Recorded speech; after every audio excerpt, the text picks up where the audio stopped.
Okay, so we are live with another Scratchcast. But as usual, I'm waiting for the stream to catch up with YouTube, and then we can get started, I guess.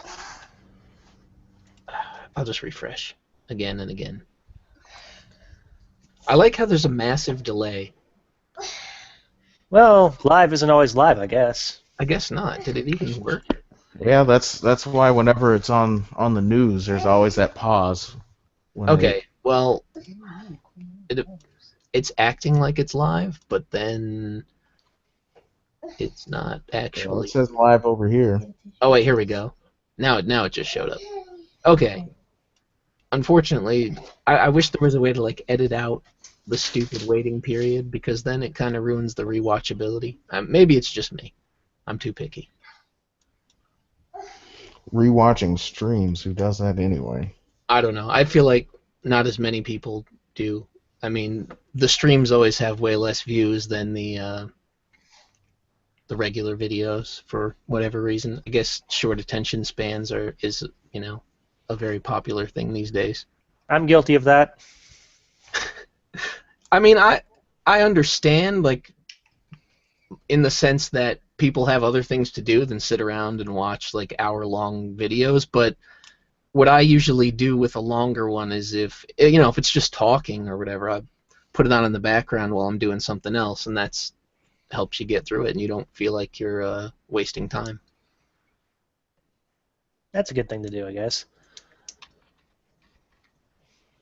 Yeah, so I mean, there's ways around it, but I guess either not everybody has thought of that, or not everybody is interested in the long stuff, but either way, here we are. Because if there's one thing I'm good at, it's providing things that people are not interested in. Oh, I wouldn't know anything about that. So starting us off, just a quick little thing. I found this screenshot earlier today, and it's what I based the name of today's broadcast on. That's understandable. This social justice sounding camp.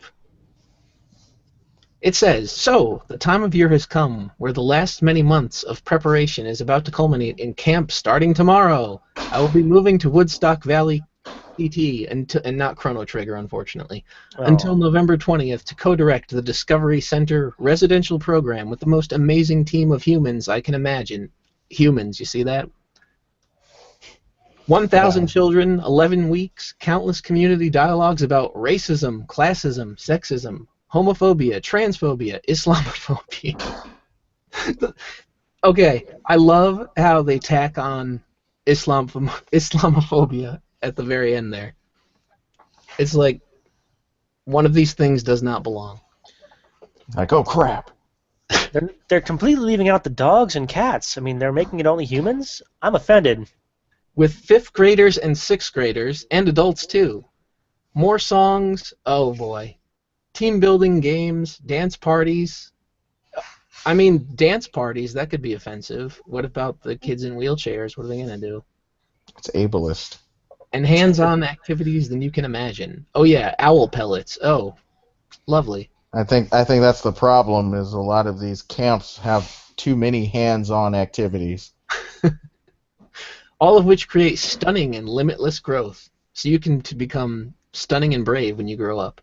Our main goal, to do everything we can to provide a nurturing space. They've totally ruined the word space, by the way, where young people can understand and challenge systemic racism and oppression. Because, if there's anywhere you should challenge those ideals, it's at camp.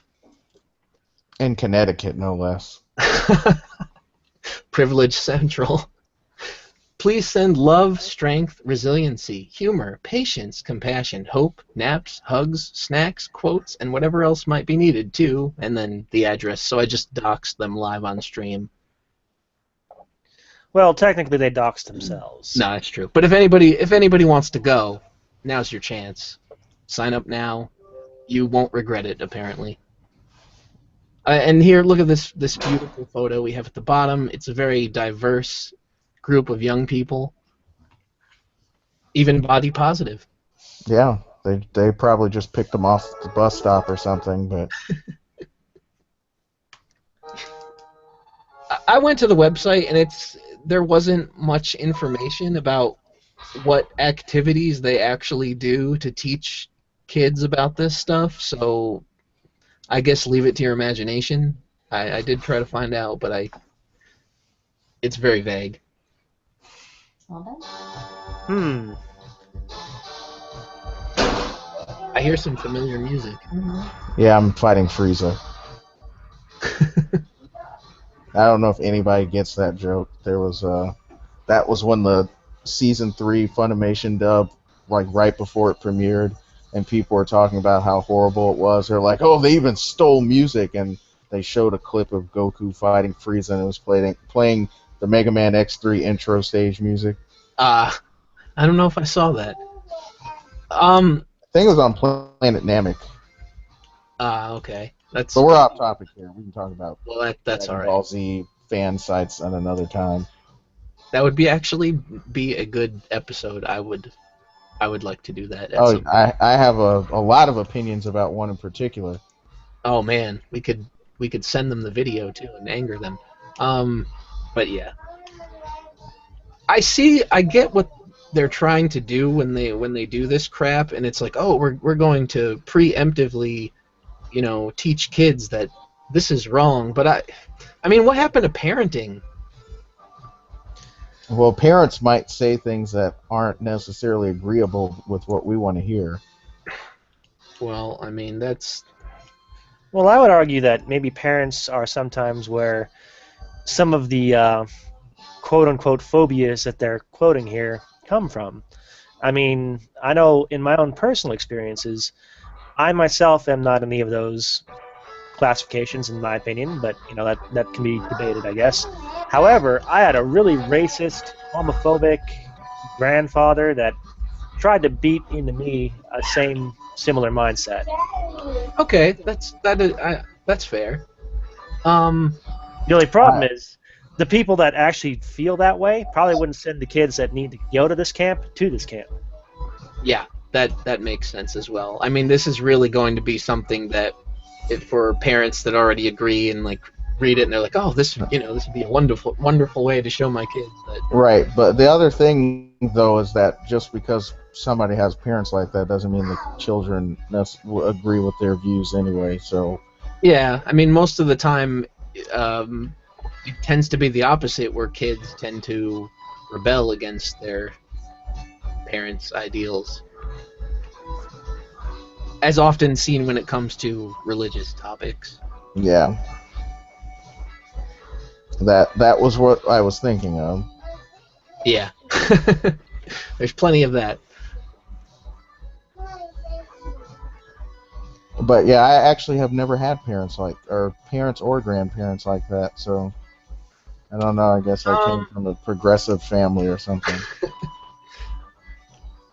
I mean, I don't think I come from a very quote unquote problematic family. I mean, they're definitely not what I would consider politically correct by any means. I mean, I'm sure that in today's society they would be ostracized for saying certain things, but I mean, I don't have a problem with it, but I don't care about stuff like that for the most part. But that's just my privilege speaking. I mean, but it's also the environment and the time that they grew up, and I'm not saying that that excuses everything. I mean, it obviously doesn't excuse outright hatred where people are going around lynching and stuff like that, but attitudes were different. The terminology from those generations were different. I mean, most of my family grew up in New York City, so Well, There's that's one our thing to paste take. pecani sauce joke. New York City. I haven't seen one of those commercials in a really long time. Yeah, well, they can't use those commercials anymore because they used to say that they were made in San Antonio with the ripest ingredients, but now it's a Frito-Lay company, so everything's in Plano, Oh, Texas. they can't false advertise anymore. I see.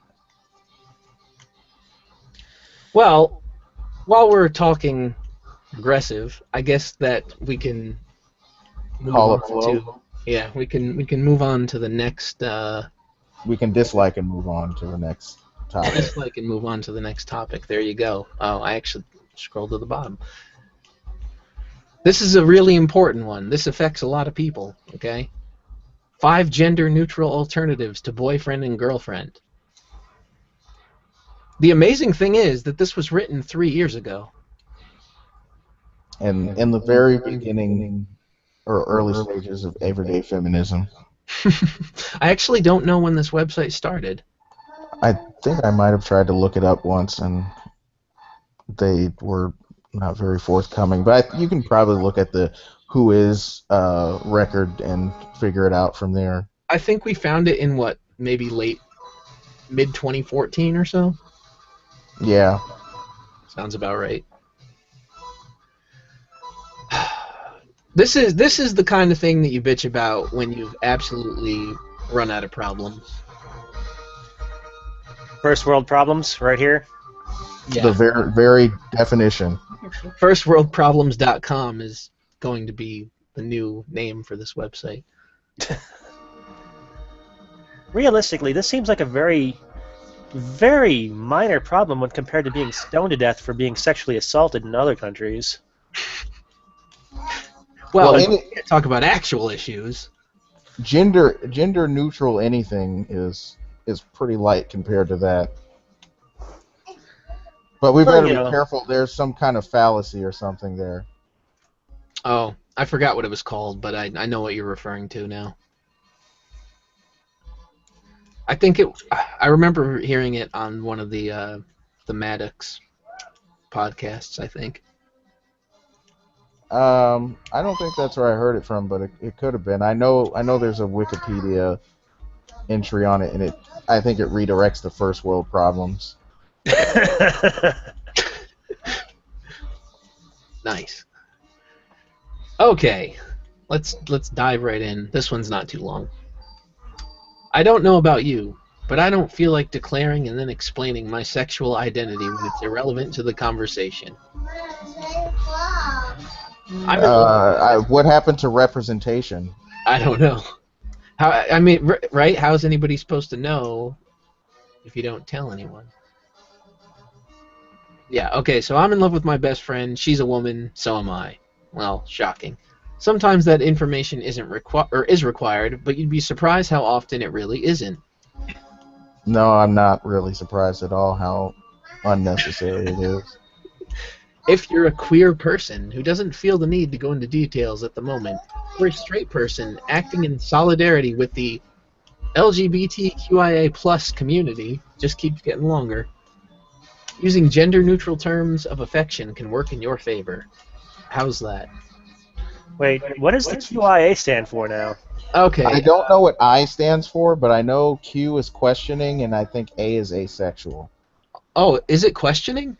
Yes, because for some reason I thought it was queer because they totally ruined the definition of what it meant.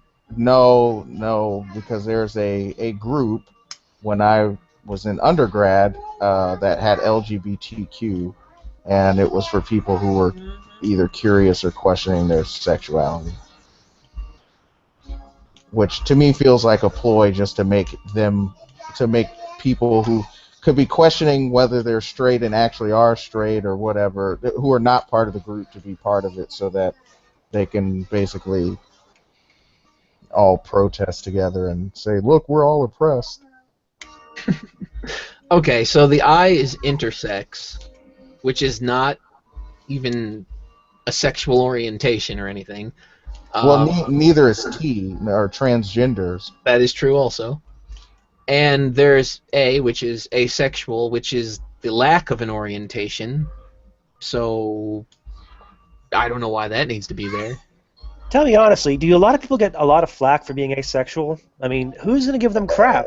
Everybody in the comments in that stream that we did likes to proclaim that they are, but I sincerely doubt it, because a lot of people I knew growing up have not been in any relationship at all. Like, I have a grandparent who has never been in a relationship the entire time I've known her. Well, do you know what the problem with that is? Is those people in the comment section that were complaining about that are speaking from a perspective where they clearly want relationships.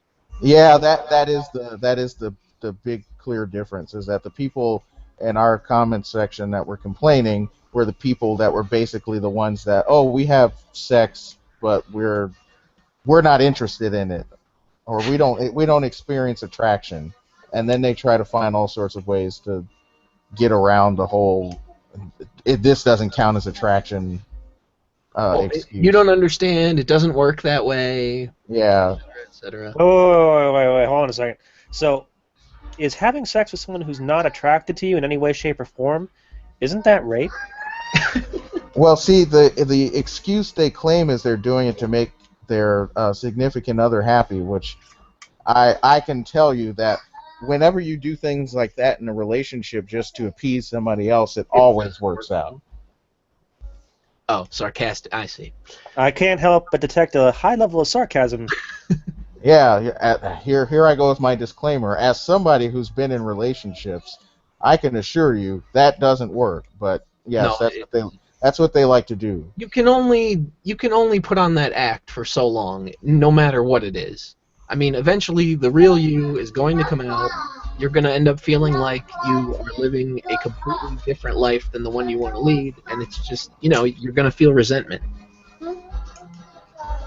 Right. And the other problem with that is that they are in turn responsible for denying who they truly are. It's their own fault. Nobody else is telling them to. It's them by virtue of the fact they can't reconcile that they really do want a relationship, but they want to seem like they have some sort of affliction that isn't an affliction at all. We just got downvoted for that. Oh well, we get downvoted for everything, so I know you. I press broadcast and the downvote shows up. If you happen to be bisexual, oh boy, here we go, pansexual or fluid. Now it's just fluid. I don't know what that means. I guess they're saying sexuality fluid because apparently that's a thing now. But currently in a relationship that appears to be heterosexual, a gender-neutral term can prevent people from asking fun questions like, "Wait, weren't you gay before?" Well, I mean, big surprise that people would be maybe off-put or confused when you claim to be one thing and then enter a relationship with somebody that doesn't fit that It's too criteria. late. especially when you go out of your way to insist that you have spent all of this time determining your sexuality and have thought about it quite often, and now all of a sudden you're doing something totally contrary, as though all of that work you did to discover your true self was in vain. And I mean, I get it. Like, sometimes people are very invasive about your personal life, but that is not limited to being one of these LGBTQIA plus whatever Yeah, types. just ask a bunch of my single male friends who are like, "Oh, my mom's always wondering when I'm going to get married and bring her grandchildren. I'm so oppressed as a white male." Like, if that's the only problem you have is that your mom is pestering you about when you're going to get into a relationship, then you don't have problems. Minor annoyance at best. If you or your partner identify as genderqueer, trans, gender fluid, or otherwise non-binary, taking gender out of the equation can make understanding easier for people less in the know. You know, those dumb, ignorant people that just don't know every label you ever made up. You're a person dating another person. That's simple enough for anyone to understand, right? In addition to the benefits to the LGBTQIA plus community, I find that there are gender-neutral words that better describe the nature of your relationship than boyfriend or girlfriend. Without further ado, here are some gender-neutral choices to say instead. 1. Partner. I've heard the term life partner used, usually by, oh boy, here we go, usually by older, cisgender, long-term gay couples as well. But that distinction seems a bit antiquated now that more states have legalized same-sex marriage. I Oh, used to this is really, before it was federally legalized, I guess. I Yes, guess. this was prior. This was 2013, and Oh that yeah, was yeah. Love didn't win yet. that was the Supreme Court declared such laws illegal last year. I used to really dislike the term partner because to me it evoked cowboys. Well, What I the hell mean, does that even mean? there is Brokeback Mountain. Oh, is that what it is? No, that's not what they're referencing, but like howdy partner and Oh, yeah. wow, Yeah, that. this author lives in New York City, so she wants to establish how cultured and un-Texan or wherever she thinks cowboys are from. Now that I'm older and in a happy relationship, the term has grown on me because I have She's, a by the way, for the record, and at this point she's in her 20s, so partner in crime, as well as a lover and a monogamous girlfriend. Why do people have to say that partner in crime thing? it's kind of like better half. It's one of those things I hate. Because As writing much as articles like this is a crime. well, meet the cure. 2. Lover. If you have a flair for the dramatic, much like everyone who writes for this website, this is a great word. As a lesbian, oh boy, here it is, I personally shy away from it because of its often lascivious connotations and because certain members of my family constantly referred to my college girlfriend as my lesbian lover, and it was just as weird as it sounds. However, if you like the sexiness and melodrama, try calling your girlfriend or boyfriend your lover. Wait, you just used gender neutral term or not? You did not use a gender neutral term. You said Yeah. girlfriend or boyfriend. You totally forgot about the non-binary people that aren't real. Narrative has been destroyed, ladies and gentlemen. Nothing to see here. Move along.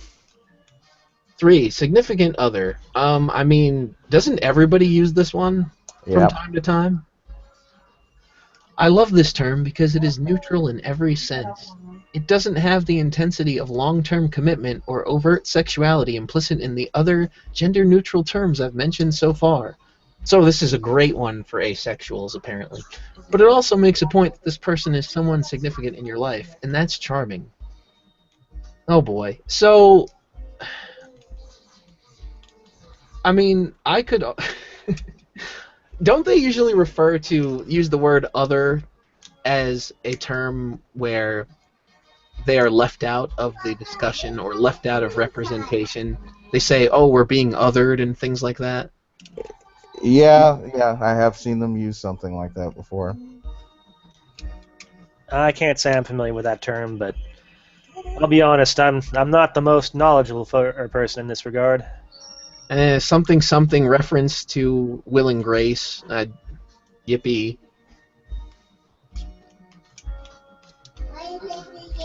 Which, isn't that show problematic somehow now? I'm sure it is. Oh boy, this is one of the worst. Boo. Haunted house. Yeah, I was waiting for it. Yeah, Super Mario Brothers or nothing. It's short, sweet, cute, and a gender-neutral and modernized take on the term beau. What's Which not in to like? itself, I believe, is not gender neutral. Yeah. Also, the early 2000s gave us this gem. You're welcome. It's a YouTube clip. I'm not going to open it.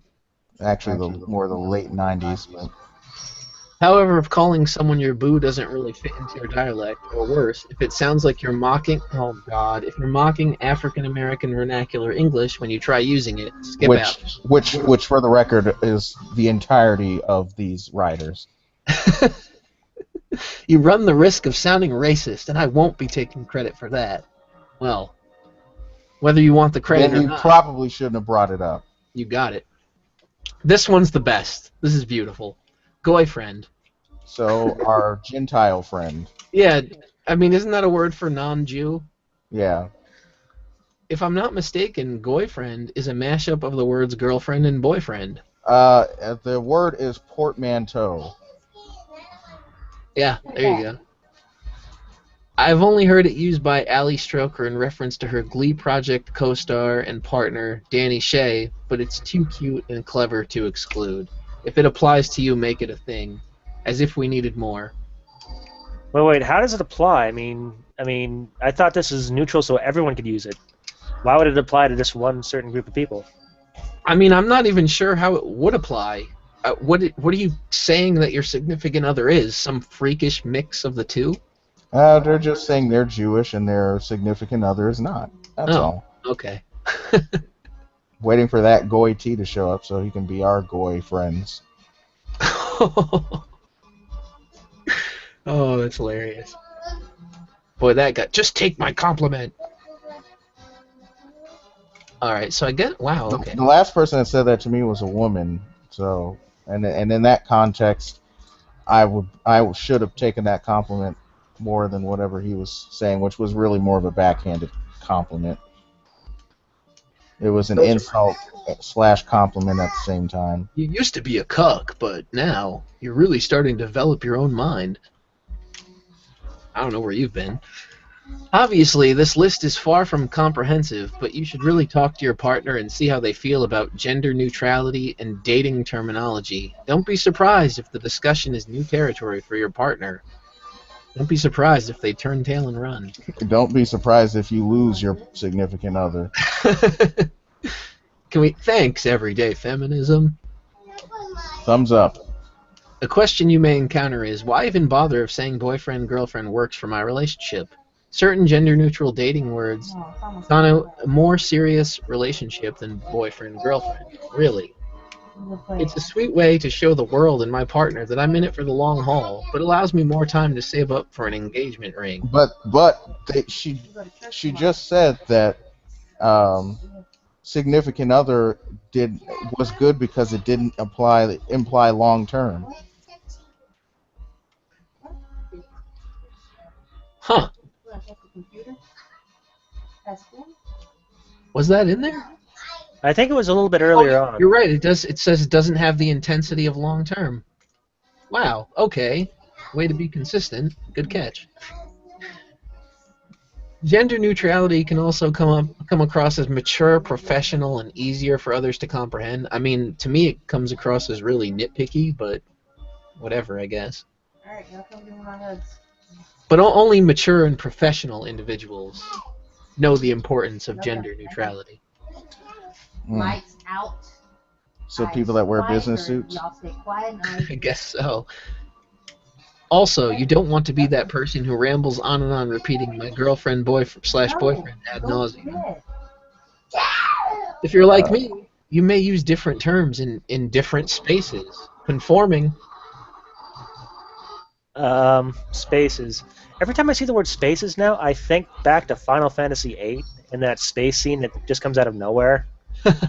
For some reason, Monkeyton, I think that might be your fault. But that's okay. That's okay. I'll take credit for that, or I'll take culpability for that, because that scene really drives me crazy. It comes out of nowhere. All of a sudden, we're fighting sorceresses, and now we're in space, dog. For example, when I speak casually with friends or tell jokes on stage or on Twitter, I usually refer to my partner as my girlfriend. We're both relatively feminine presenting cis women and feel comfortable calling each other girlfriends in spaces where we know we'll be accepted as a same-sex couple. They obviously have a sign on the door so that people can know. Well, welcome to same-sex couple number 12,342. However, when I speak with my elders, professional contacts, or the devoutly religious, oh boy, I use the term partner, as if they don't know what that's referring to. But I thought only the professional would use... Yeah, gender neutral. More inconsistencies. And then the other problem is that since of course always have to bring religion in, if you use partner around them, they're not stupid, so exactly they're gonna read between the lines here. Well, the best part is this next line. I really do not want to start a debate on same-sex marriage or make someone supremely uncomfortable. So, she's really just thinking about other people's comfort. That's what this is about. She's an altruist. I knew it. If my partner comes up in conversation, we're usually talking about something minor and irrelevant to my orientation, like the cute bracelet my partner got me for my 20th birthday. She basically just said that was an antiquated term, and she's using it ad nauseum. Well, later on, she did say something along the lines of now she's grown attached to it a little bit. Because of partner in crime or something? Yeah. Okay. Well, I did kind of like that ending Turtles theme from the first Turtles movie, so partners in crime are okay, at least for that. There we go. Using gender-neutral pronouns regularly can also be a helpful example to the other people in your life. For example, oh boy, if you identify somewhere under the queer umbrella, it's an Corporation. umbrella. Some of your family may not feel comfortable referring to your boyfriend or girlfriend as your boyfriend or girlfriend. This applies tenfold if you're young. Why? I don't know. Your family may refer to your significant other as your friend, even when it is clearly not the case. It can feel alienating and hurtful. Not really. If this sounds like your family, you may want to have a bigger discussion down the line, but gender-neutral dating words might be easier for everyone to stomach. Thanks, everyday feminism. I'm not saying... Oh boy. Disclaimer. I'm not saying to excuse blatant homophobia, but champions of LGBTQIA plus rights cannot expect everyone to seamlessly hop on board with any sort of change, especially one regarding gender and sex. What's the plus stand for now? There's a plus now?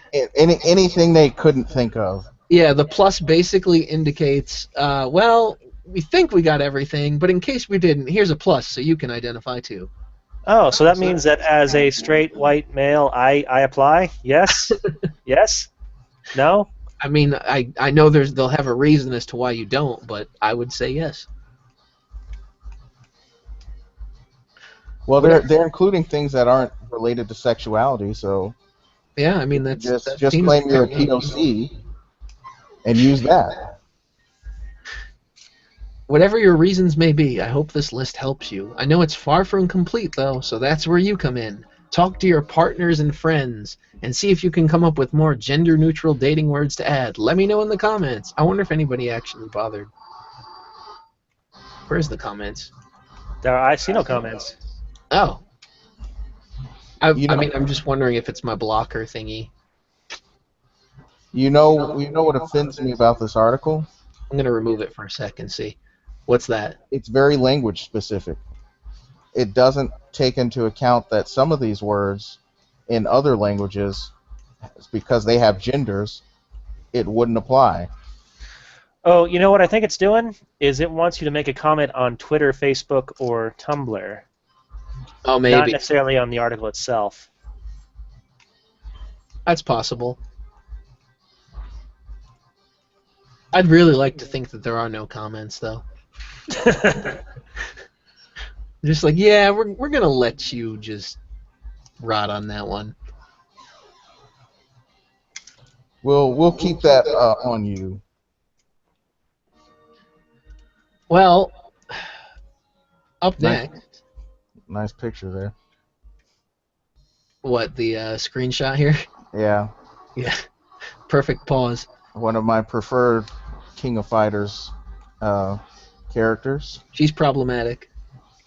for a couple of reasons. Everyone's favorite internet feminist, Anita Sarkeesian, she did a new video about female body diversity in games. All the slender ladies. Yay, Beyonce references. Yeah, that doesn't at all sound mocking for African American anything. Yeah, I like how that gets a pass, but if say, I made that joke, that would be very problematic of me. But yeah, we're not going to watch the video because I don't want to deal with any potential copyright claim crap. I watched it myself yesterday Took one for the team. and survived. So we'll just look at the Kotaku coverage instead, I suppose, because, you know, they have to jump on the bandwagon too. Oh, this is Kotaku? Oh. Yeah, it is. Well, then I know it's going to be full of crap. Well, see, you're already gauging your expectations. Well, at least I can't be disappointed, right? Hey, that's positive thinking. There we go. Time to go to LinkedIn and dispense platitudes about how it will make you feel better or something. Find your comma, everybody. A discussion on female body diversity in games. In other words, fat people. Yeah, I do have the video up here because I wanted to talk about the description where she lists all of the games referenced in the episode. You'll note that the oldest game referenced is Final Fantasy X from 2001, because apparently video games did not exist before 2001.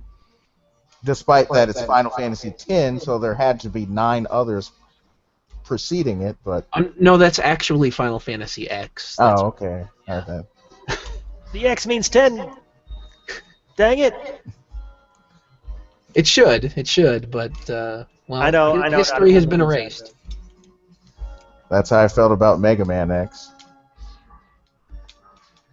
Yesterday, critic Anita Sarkeesian published a video about female body diversity in games. All the Slender Ladies examines why games often showcase thin, young, humanoid women, but rarely feature lady rock creatures or skeletal female priestesses. Male video game characters, she says, more often deviate from standards of male attractiveness, she explains. You know, in a way, one could argue that if this is even true, which I don't really follow because I've played games prior to 2001. Who's interested in flat-chested summoners with breathy voices? Well, I mean, isn't that kind of a compliment to women? I mean, they're saying, oh, well, they're never shown as less than attractive. It is, because if you did include a fat one, and well, I mentioned some that I know, and the reasons they don't count are obviously because they're offensive in some way. Oh God! Someone in the comments made a comment, and I got to share it with you guys. Carrie Kubi says, "It's amazing how these feminist commentators ignore the fact that if you do all that fighting, running, and adventuring, that will slim you down." I mean, that's a good point when it comes. Well, what kind of running, fighting, and adventuring do they do? I mean, arguing on Twitter is not going to burn as many calories as. Say, Caps Lock does a lot of calorie burning. What are you talking about? I mean, I was gonna say that's a good defense when you are discussing the realism of it, but the problem where that argument becomes faulty is that I've seen people who will say, on the other hand, they'll be like, well, the body types are like that because, well, obviously they're active and such. But then they'll also say, well, this is fantasy, so it doesn't have to mirror reality. So, it kind of contradicts. But I do think that is a fair point if you're arguing realism. Race realism. I mean, my personal opinion is, of course, I don't care. So I don't really see the point in getting upset about any of these. I don't know any person that doesn't fit this body type that's a woman that plays these games getting offended over them. Yeah, I mean, I've honestly never met anybody that talks about these issues as if they're real problems, or even references it unless it's mockingly. Because nobody cares. People know the difference between fantasy and reality, and here these people are treating it like some kind of real problem. Well, why is it just video games? Why stop there? Let's go full balls to the wall here. Let's movies, radio if you want to be specific. Well, everybody on radio has people. Radio. Yeah. But there's Adele, so. That's right. So it's okay. We have one example, and she's popular. It's as if I guess this is a direct quote. Yeah, it is. It's as if male characters are free to embody whichever physique best communicates their personality or abilities, Sarkeesian said in comments that echoed a talk she gave in 2015 about the things she'd like to see change in video games. But when it comes to the design of female characters, that kind of imagination or creativity doesn't seem to exist. Bullcrap. I will say, as an aside, that I do admire Sarkeesian's dedication to her craft, because she certainly is representing body diversity now compared to when she started this nonsense. Oh. So, if I recall correctly, I'm looking this up right now. I'm checking my facts before I quote this, but I think Chrono Cross actually did have a character that was a slightly more rotund woman that was a cook. Let me verify that. There was a male cook for sure. Wasn't there some kind of gender neutral being in Final Fantasy IX too? Queena. Yeah. Okay, I would need to see pictures. I'm not seeing pictures. Actually, no, you won't. But here's, I guess this is apparently the problem with this. When female game characters, and especially playable characters, are uniformly thin, young, and attractive, Sarkeesian argues it reinforces the idea that a woman's value is tied to this body type. Who? Who thinks of this? She does, apparently. I mean, just because she looks into it that way does not mean that that's the message being sent. And like I said, had she bothered to do her research and looked into characters from prior to 2001, she might have discovered that there were, I don't know, Queen Braun from Final Fantasy IX, the man sorceress Adele from Final Fantasy VIII. Game designers staying true to the trope may be pleasing a large part of their audience, but are simultaneously shooting themselves in the foot. Diverse personalities are better mirrored by diverse character designs. Your game isn't that fun if everyone's the same.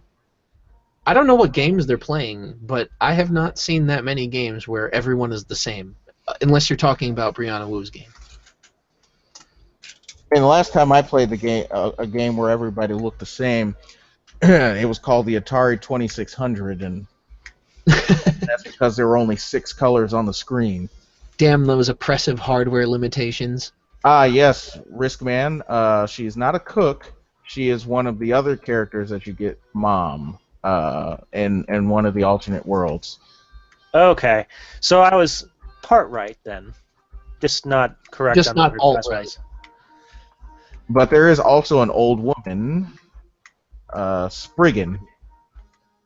Oh, that's another. yeah. That's another thing that she brings up in the video. That you never see old women, and then she proceeds to point to an example of an old woman in a game. One of the Star Wars games, I believe it was Old Republic.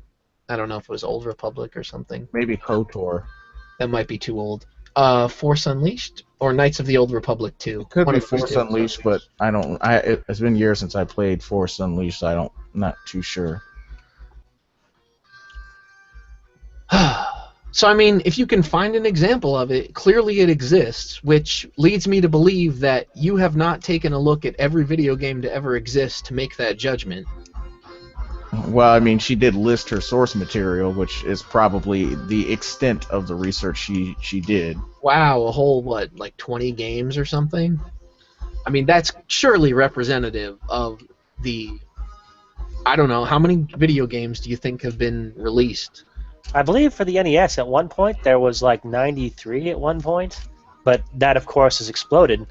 But just one console blows that list that she provided away. Yeah. I mean, there's thousands upon thousands of video games, and I mean, the white mage in Final Fantasy, the original Final Fantasy, looked like a homely old lady, and then whatever they made her look like in her white wizard form. Somebody that hates colors. Oh God! on the White mage form, but nevertheless, she Yeah, didn't do her research at all. Grand White Wizard. Yeah, that would be the TV tropes did not do the research trope right there.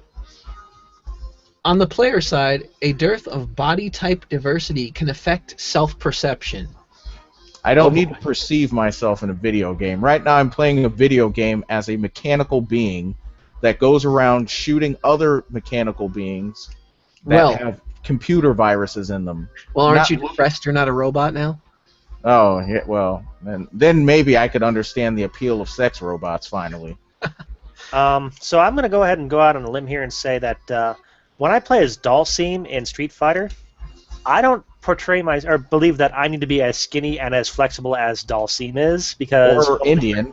Well, plus, I mean, everyone knows the real reason why men play as Dalsim, right? There's only one part of their body they want to stretch. Of course. Oh. Dimitri Jokesville, USA. A new media professor at the University of South Carolina who studies video games told me over email that body type diversity is important because representations matter to both genders, and especially to young players learning what normal is and wondering how they do or don't fit. This bothers me for a multitude of reasons, but the main one is that this whole normal thing, I mean, okay, no matter what you do, no matter how hard you try to battle it, there's always going to be a societal norm, and all the pandering in the world is not going to get rid of that. Well, Can I mean, I? just because it's a professor doesn't preclude this professor from being an idiot, whether it's a he or a she. But the other problem I have with this, and this is going to be one of those times where I take this position. This person hasn't produced a single game in his or her or Shim's life. So what ability does this person have to speak on anything related to games, especially when it is evident that he or she hasn't even done her own research, and as a professor who's required to do research in order to get a PhD, you mean to tell me they didn't bother to do the due diligence that they need to do to make sure, oh, well, let me see if there are actual body positive characters in this game before I actually go and run off at the mouth. It also bothers me because he just makes that statement, oh, representation matters to both genders. Well, it doesn't matter to me. Do I not count? Does my vote not count because I don't believe it matters? I want to know how this guy got a job studying video games. Can I sign up for that? Because I would I'm totally sure you do have that more for the rest of my knowledge life. than he does. So you're probably more qualified. I would love to see this person's dissertation on video games and new. I mean, the whole reason that he or she even got the job was because of that key word they mentioned, new media. And there are so many professors who are like, oh, I don't understand new media at all. So we need somebody who really understands this digital world, as they love to call it. The best part of this is when normal in video games doesn't reflect normal in real life. Younger Well, the problem is that actually dovetails into my other problem, is that, yes, the norm might be changing in terms of body size, but that's not necessarily a positive thing. No, it's not. That's why it's called the obesity crisis. Marginalized on a day-to-day level, though, video games are literally oppressing them now. I thought video games were for fun, but now people are feeling bad because they don't look like the characters. Oh, you know, when I'm playing Gears of War and I'm not jacked up on steroids like all their characters are, I feel really bad about myself. I'm sorry, but if you feel this way after you play a game, you have a self-esteem issue, you have a mental issue with dealing with insecurity, and you need to address it rather than thinking a whole entire medium needs to cater to me. Right. I mean, I think the biggest and most prominent video game character is overweight. Did anybody forget that? Super Mario. He definitely doesn't fit in with the BMI index. And he's been around since the 80s. And I said BMI index. That's redundant. So It's like saying ATM machine, I guess.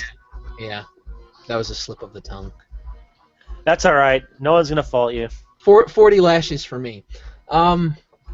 Yeah, well, this whole normal thing pisses me off, too, because, I mean, most people, at least that I knew growing up, that played video games as a hobby because maybe they didn't have a lot of friends, maybe they weren't seen as normal, so that was kind of like their getaway. Yeah, And the now escape mechanism. Yeah, and now they're trying to make it like, well, these don't reflect real life. Well, somebody please tell me what reflects real life in like Final Fantasy or even this image below, Overwatch. What is realistic about this? Is it where gorilla in Where armor? are the Magitech armors? I can't handle it. I just drives me insane. So hold on a minute here. Let's go back to the whole video games as an escapism thing. Sure. I would like to go back to the normal way of life. Normal life is actually very violent and disturbing. I'm happy to escape to a video game where I can be somebody I'm not. Yeah, I mean, I guess if you watch the news, there's a lot of bad stuff out there. Murders, rapes, terrorism, all this other stuff. And we're complaining because a video game doesn't have enough larger characters or bone-thin characters. I mean, which isn't even true because they're limiting their sample to very specific amount of games here. This is true. Let's see. In her video, Sarkeesian spotlights the character-driven FPS Overwatch, citing some shortcomings in its roster's diversity, even though it was praised endlessly for that. It's an interesting choice to critique, as the game, here we go, is often praised for its diverse character roster. There you go. Even Kotaku agrees.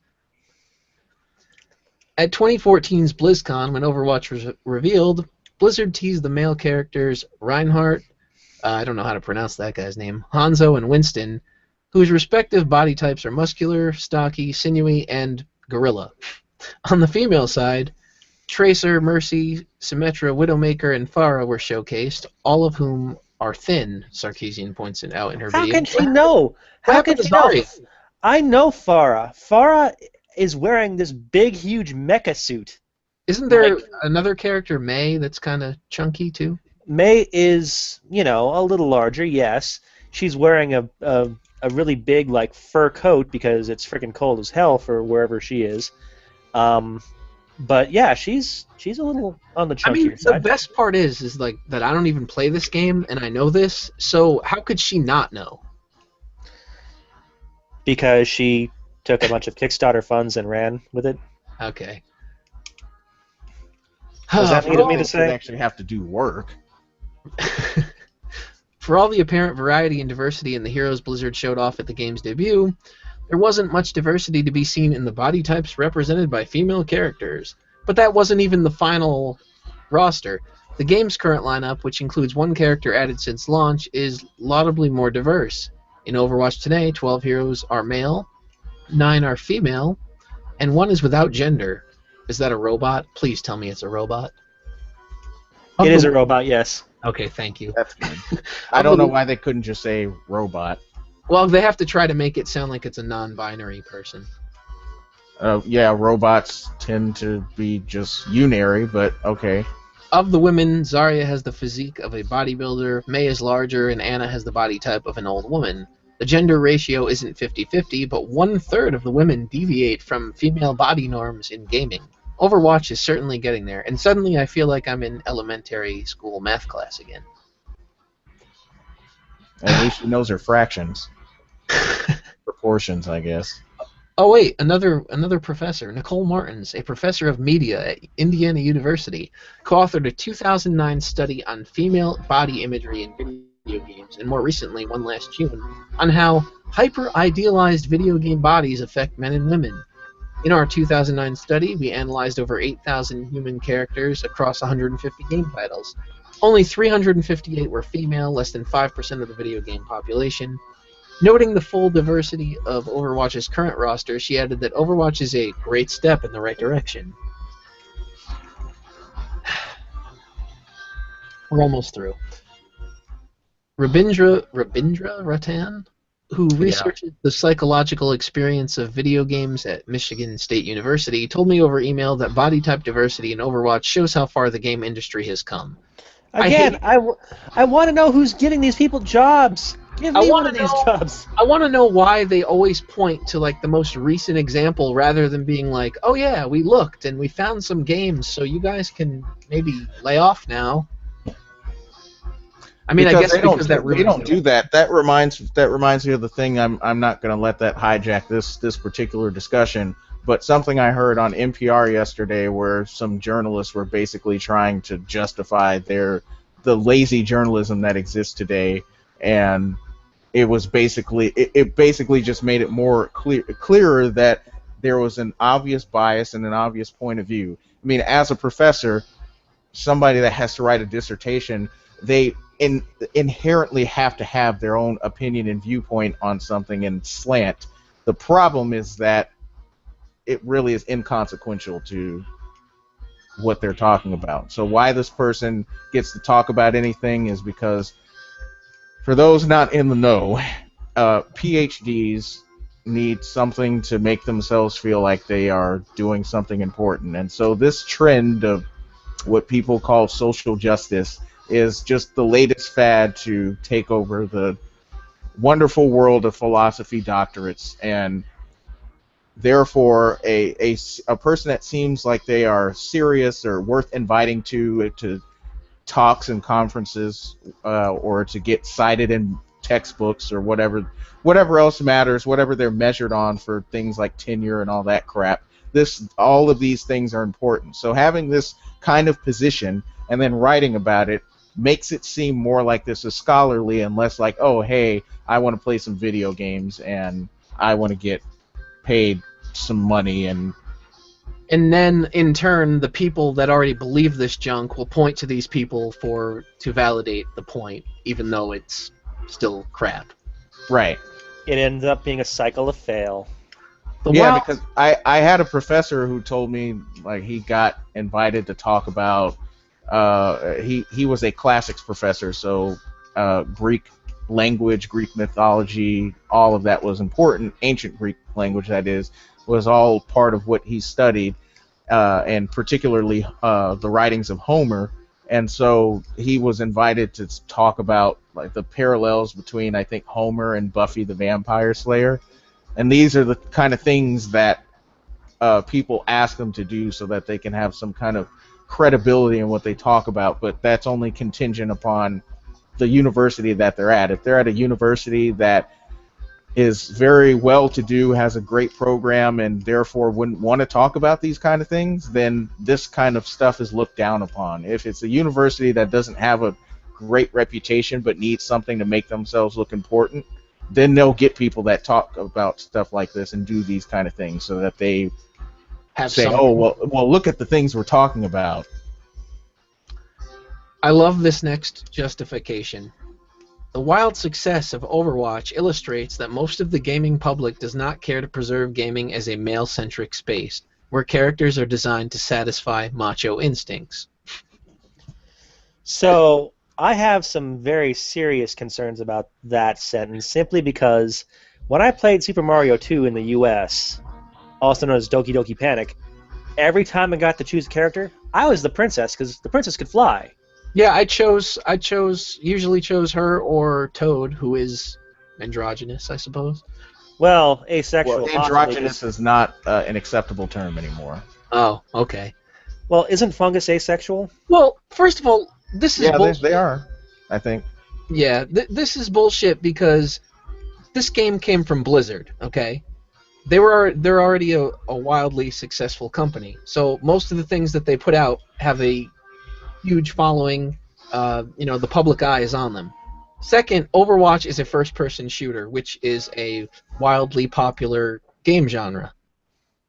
So, I mean, you can't just say, well, oh, the reason it is successful is because of something male-centric spaces. I mean, that's also implying that men don't like to play as female characters, which is also a load of crap. Well, I know when I'm playing Overwatch, I'll play as Mei just to piss people off, because she freezes people in place and then shoots an icicle right in their face.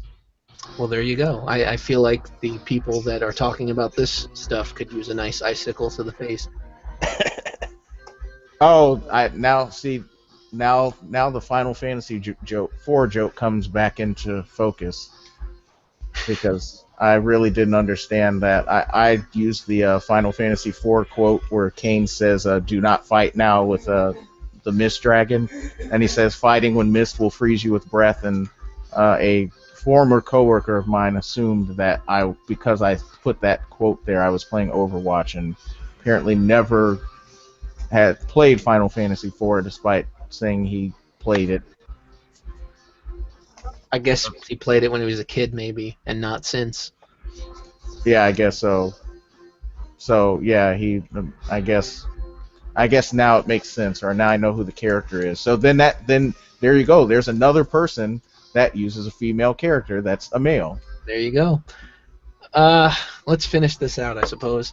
Sarkeesian's video points out that there's still a lot of room for improvement when it comes to body type in games. I'll add, though, that 3.5 months after Overwatch's release, I'm still appreciating its character design along with its 7 million players. Each and every, one of those 7 million is clearly playing the game just for the character designs. That's what it is. And I'm not saying people don't appreciate it or enjoy it. They probably do, but, I mean, to say that that's why it's successful, I just feel like it's disingenuous, and you're just using that to justify your point.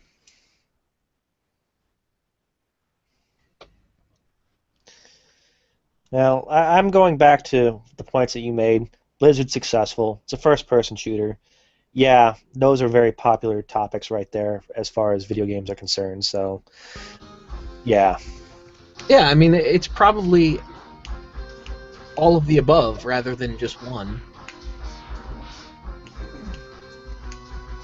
Well, last, I saved us a real gem. Yeah. This is going to be good. I mean, to be honest, I don't even...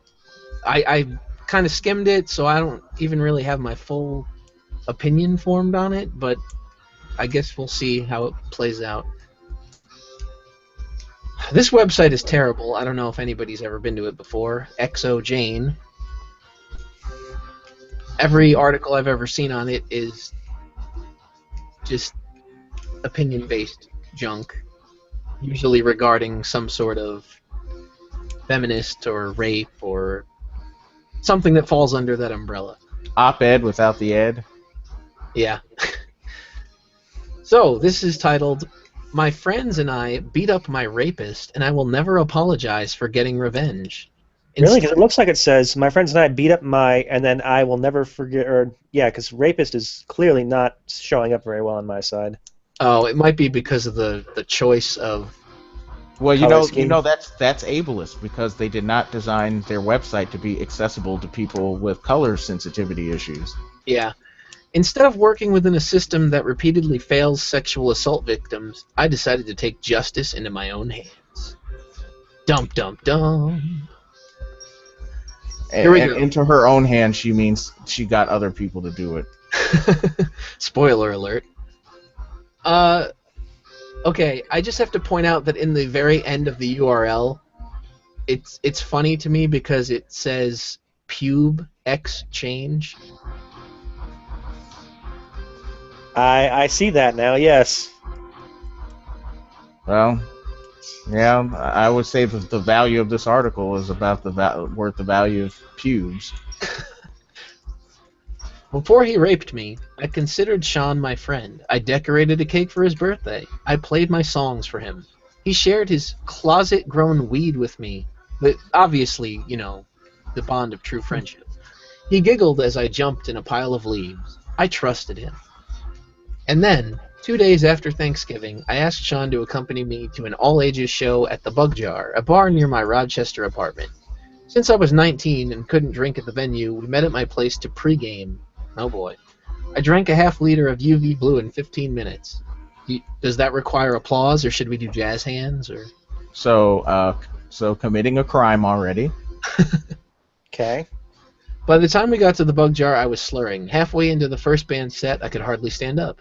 I told Sean I needed to leave, and he walked me back to my apartment. Now that link goes to an article titled "An Invitation to Rape." So, when I thought about this in some more depth, I realized that those types of articles, I didn't bother reading it because I don't need to read stupid. But it's basically victim blaming because it's saying, oh well, you should never invite anybody to your house because they're going to rape you. So if you do that, then you're allowing rape to occur. Now I'm almost curious to see what that article entails. Maybe if we don't go too long here, check it out. I offered him my couch, headed for my bedroom, and blacked out. I don't know how much time passed before I woke up to find Sean grinding on top of me. I was on my period and could feel Sean forcing my tampon high inside my body. Oh, Jesus. Now, Okay. see, this is the point where I say I don't know too many people that would do that. So Yeah, I mean, that's... either Sean had to have, either Sean is not the person she's making it seem. Maybe she didn't pay attention to his other behaviors, because that's just something that a normal straight man is not going to do. Condom or not, spoilers. She claims she finds a condom, or her friend finds a condom in her vagina. But I don't imagine any man wants to thrust into menstrual blood. Well, I mean, especially except with, that one guy, but especially with the damn tampon lodged in there. Jeez. yeah, didn't bother pulling it out. But took the time to put on a condom. Good thinking. He was grunting. I was struggling to form sentences. My words were taffy stuck to the roof of my mouth. Great imagery. Yeah, no, Sean, please no. Thought you were supposed to be good at this, he said. Where was that referenced or anywhere in this? I was I too don't. drunk to move, too numb to cry. I leaned into the alcoholic haze as he finished, whimpering myself to sleep. In the morning, I tried to remember where I was, what happened after the show, and why Sean was naked and smiling at me. When I saw my own clothes strewn around my bed, the pieces came back. I find it interesting that he was still there and smiling at her. Which makes me think that provided this is true, she didn't give the opportunity for due process here, so we can't be certain. But if this is true, then I can't believe that this was ever a good friend at all. I mean, he sounds like a sicko. Well, I mean the whole weed thing. What a friend, right? Well, that's what brings friends together. I excused myself and ran to my roommate's bedroom, my eyes bulging. Leah asked what was wrong. I told her I didn't know. I just felt weird. She suggested we all go to breakfast at Mark's Texas Hots, the diner where Sean and I first met. You know, for the nostalgia factor. Sean sat next to me in the booth. I ordered a julienne salad with blue cheese dressing, and he stuck his stubby fingers in it, stealing my American cheese like he was my boyfriend. So, stubby fingers. I'll be back in a bit. Sure. 2 hours later, I lay spread eagle on the living room hardwood, cringing as Leah's fingers inched inside me in search of my tampon. Why does this link to it? Okay, why does this link to an article titled, "My gynecologist found a ball of cat hair in my vagina"? How in any way does that apply to this scenario? Well, I mean, this woman is using some very vivid imagery here. Yeah, I gotta admit it's a little cringy. Because I couldn't get it out myself, 30 seconds in she gasped, her face contorting. "Oh God, Emily, I'm sorry." She pulled out a used condom. Behind it, the tampon. My words and tears came simultaneously. "Leah, I think I was raped." Think. I was first sexually assaulted at 13 years old. Why is that? Let's see, what is this? Teen sexual assault treatment. Okay. I punished myself, embracing anorexia, self-harm, and isolation instead of seeking help. I believed the assault was my fault. I was too flirty and complicit, and 17-year-old boys couldn't help themselves. I mean, that's really unlucky to have to go through that multiple times. Once again, assuming that this is true. Yeah, that's... And I mean, right here we have a pattern, adverse to seeking help. You know, when Sean raped me, I knew my survival depended on creating an alternate ending. After years of wearing shame like a self-fastened straitjacket, I finally trusted that the assaults were not my fault. Where does that go? Hold on one sec. Sorry. No worries. Minor emergency. Okay. That goes to why I talk about rape. And I was livid. I knew the police wouldn't help. I had heard of friends going to the police only to be blamed or slut-shamed. I assumed I would be met with similar accusations, since I was drunk and considered Sean my friend. This is wrong on so many levels. I mean, she's just saying flat out, I knew the police wouldn't help, without even trying. I mean, sure, I could understand going after somebody if the police decided not to do anything, but even that's kind of like pushing it. But to actually flat out say, I'm not even going to try, that's, yeah. And I mean, this kind of behavior really just perpetuates the situation that they claim is so common, because if they don't report it, then a valid rape goes unreported, and therefore the person who committed the crime cannot be tried, and they get away with it. Yeah. I could already hear the questions. You let him sleep at your house, didn't you? Why did you ask him to go to the show with you if you weren't interested? If you were that drunk, how can you be sure you didn't consent? This goes to Madeline Wilson St. Olaf exposed. I don't know what that has to do with. Probably maybe another rape case or something. So once again, good thing that apparently she is a police officer and knows the investigation process. She's already got their questions planned out for them. Well, And to I be mean, fair, these go ahead. questions might sound bad, but in a sense, they might be necessary. I mean, they need to get as clear of a picture as they can of, the dynamic of the relationship. So what it sounds like is rather than relive the events of the night as much as she can, considering she was blacked out and drunk for most of it, um, she would rather just circumvent the law altogether. Yeah, that's what we're getting to. I knew that even if I hate that she speaks in such absolute language like this. Oh, I just knew. I knew that even if I did have a strong case, justice would require months of being re-traumatized by the repeated telling of my story. I mean, Oh, there it yes, was. Yeah, you okay. obviously do have to retell the story, but the way I see it is that if something this traumatic happens to you, you are going to be thinking of it regardless of whether or not somebody is questioning you about it. The defense would probably slut shame me. Okay, a little less absolute, I suppose, probably.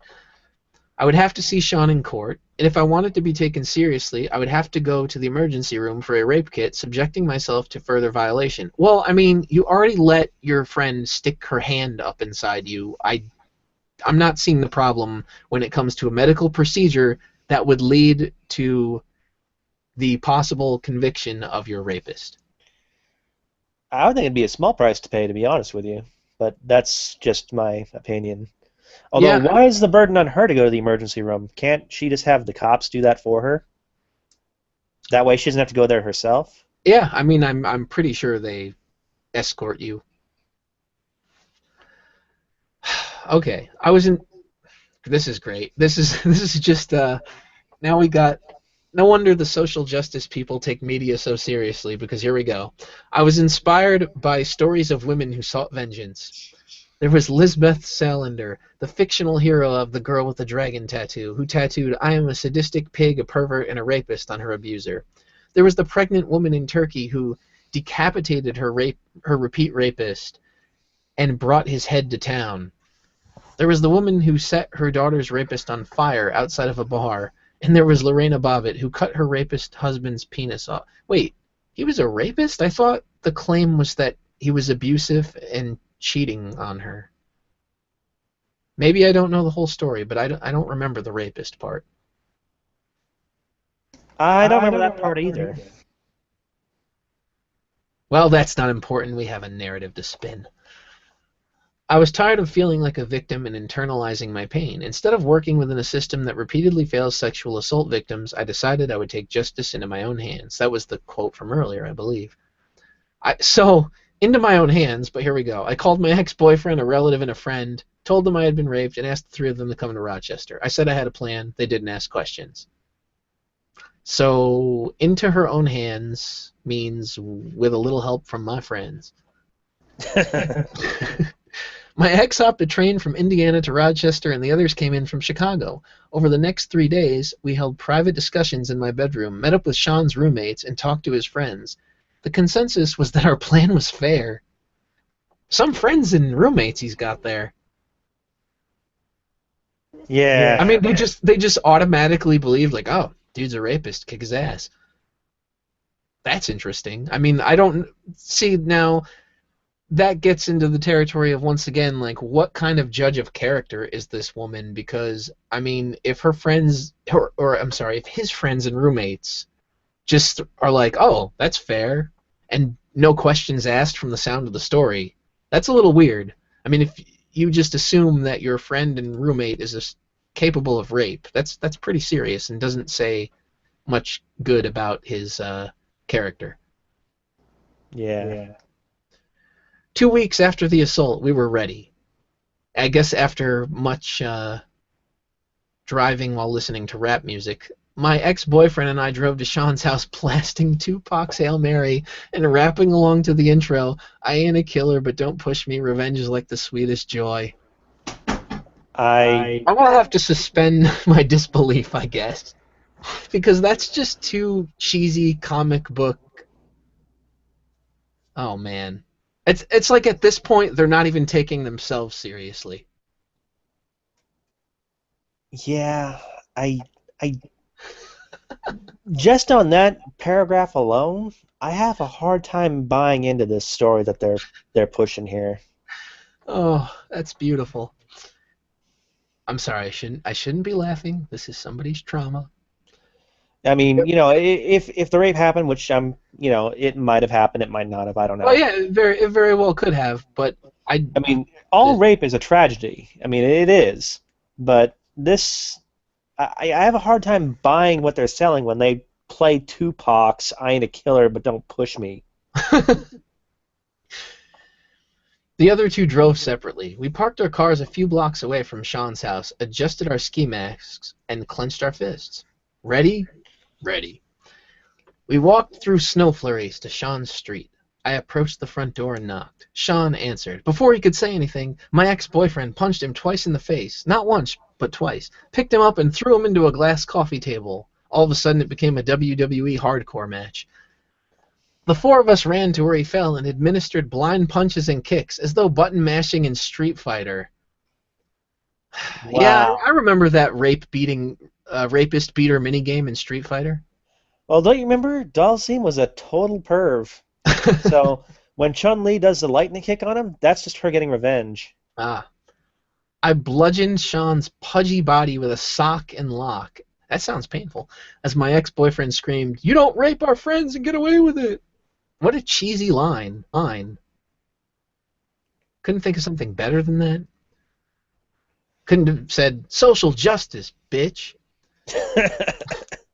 Sean said nothing throughout the attack, just looked at the ceiling.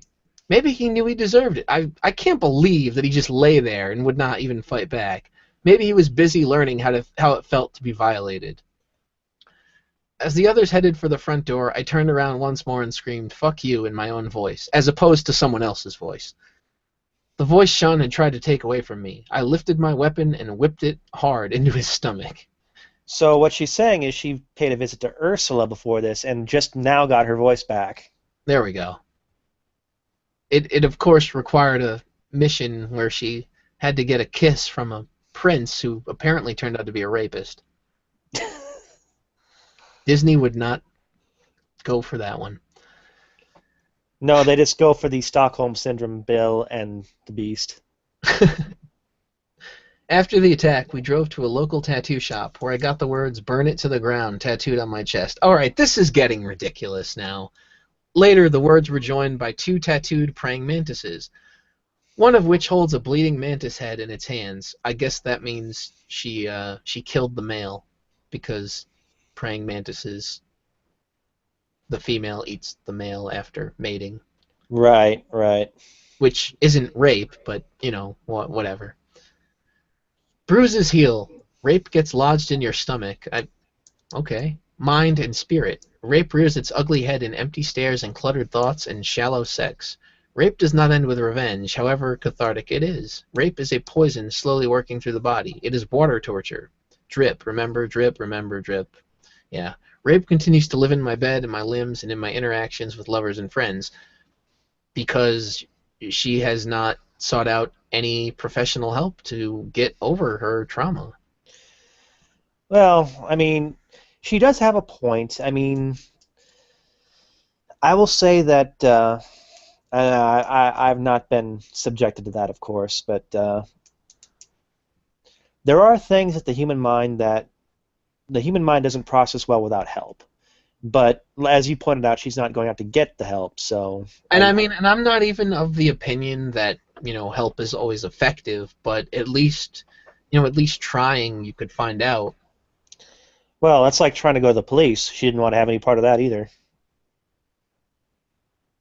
Yeah, that is true.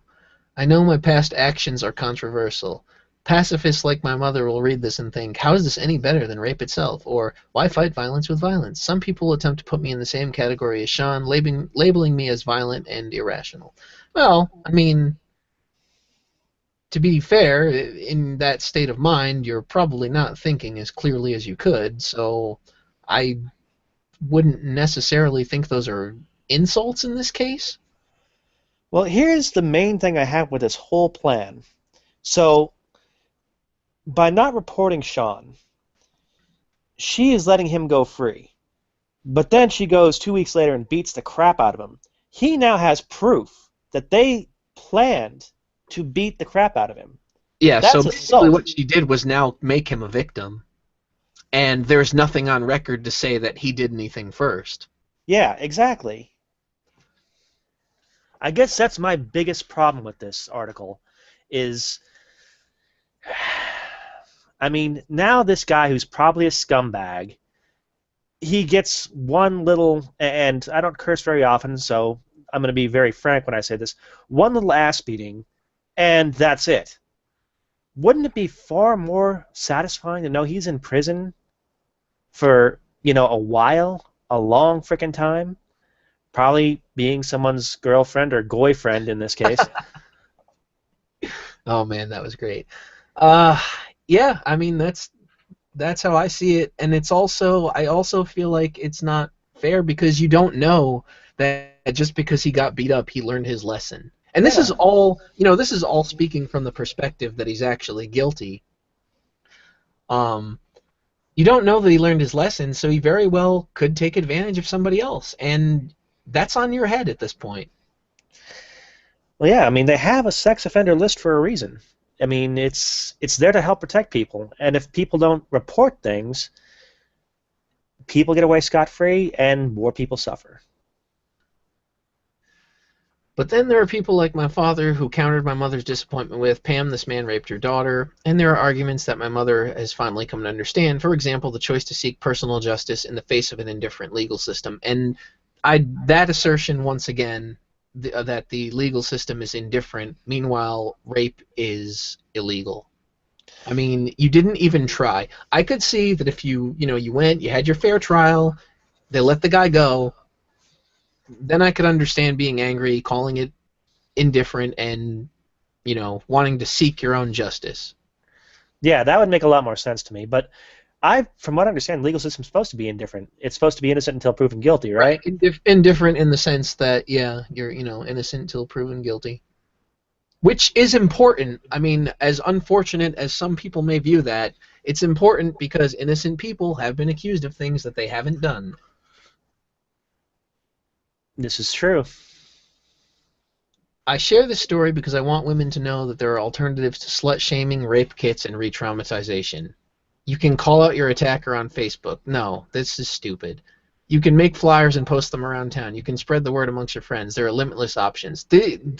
All of these things you should not do. I mean, I can understand the temptation, but I feel like the type of people that would read this sort of article, I don't trust their judgment enough to determine what consists of actual sexual assault anymore. Because the definition has gotten so loose for some people that you end up with people called out in this manner and they haven't really done anything. I mean, somebody could read this and just be like, oh, I'm angry at this guy that dumped me, so I'm going to put flyers up around town, calling him a rapist. My whole thing is, on this paragraph, my problem is, she's saying there's alternatives to re-traumatization. Is calling somebody else on Facebook or making flyers and posting them around town really not re-traumatizing yourself? Spreading the word amongst your friends, is that the same thing as telling the police? You're basically diving right into it head first. I mean, there's no way that you're making this stuff about your attacker and not thinking of the events that occurred that led you to do it. Yeah, I mean, I would say just go the legal route, and if the legal route fails, then maybe we can talk about some personal vengeance. But, I mean, you got to at least try. Just try. If taking the legal route feels more comfortable, go for it. I am by no means suggesting that anyone should follow in my footsteps, but I think stories like mine need to be shared for the sake of encouraging empowerment. Some people never speak out against their rapists. Choosing to remain silent doesn't make someone weaker than those who fight back, but it further elucidates the extent to which our society fails to protect victims. That's a Well, mighty big word. I'm but a humble IT person. I mean, there are some cases where, obviously the law doesn't work in the favor of the person that it should work in favor for. But Unfortunately, that is the case, yeah. yeah, but I mean, that doesn't mean that you should not try, because your case is not the same as the other case of the person that you're pointing to and saying, well, it didn't work out for them, it's not going to work for me. Yeah. It's totally different. Get your evidence and give it a shot. And I'm not even going to say that that's easy. I'm sure it's not.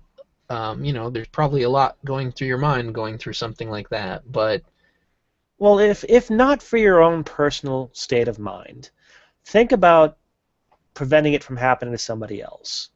I mean, right, that alone should motivate you to say, hey, I need to put on either my big boy pants or my big girl pants and just take care of business. yeah. Because guys can be raped too. I mean, it happens. Well, unfortunately, according to some people, it doesn't. But yes, it does. 5 years after avenging myself, I stand by my decision to attack my rapist. Beyond giving victims their power back, actions like mine serve as warnings to former, current, and future rapists. People like Sean believe they can get away with assault because our legal system has imposed a culture of silence around sexual violence. Our society is swarming with rape apologists. No, in this case, she's the one that kept silent. She's the one that didn't try to go through the legal system. She just assumed that it wouldn't work. Yeah, this goes right back to the whole thing we said. If you don't try, you're in the wrong. You got to at least try. And if that fails, then yeah, I could understand going after somebody for that. But this, when you don't try, when you stay silent, that's on you. The interesting thing to me, I'm just going to finish out the last few lines, and then I guess I'll finish my thought. I will never apologize, even though it means being insulted, abandoned, or condemned for my actions. I burned my white flag a long time ago. This story is for the survivors who feel silenced. I promise you still have a voice inside of you. Honestly, I feel like this could inspire people who have kept silent to do something similar if they are not in a healthy place mentally. I mean, I suppose you could argue that of just about any kind of article or thing, so you can't really censor it, I suppose. But I find it interesting that she keeps saying, I'll never apologize, I'm not sorry. Who asked her to? She chose to write this on this website. Nobody asked for this. It's like she keeps asserting that she's not going to apologize. Now, I don't know how to feel about that. I mean, if somebody victimized me, yeah, I would. I don't know. I mean, I wouldn't be sorry either, to be honest. I don't. If the guy did this, I don't really care what happens to him. But I just don't think that this should be treated like the thing to do. First-hand violence should not be your go-to thing.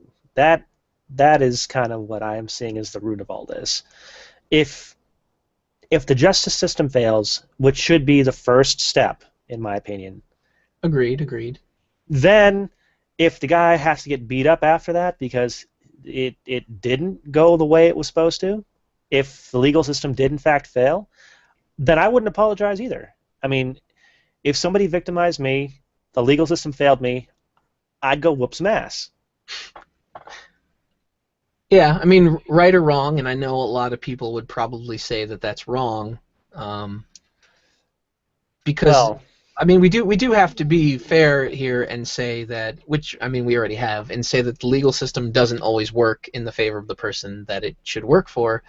So I can understand somebody who feels the need to act out, but I mean, if everybody went around doing that, society would fall apart at the seams. So at the same time, there has to be some measure of order. Right, exactly.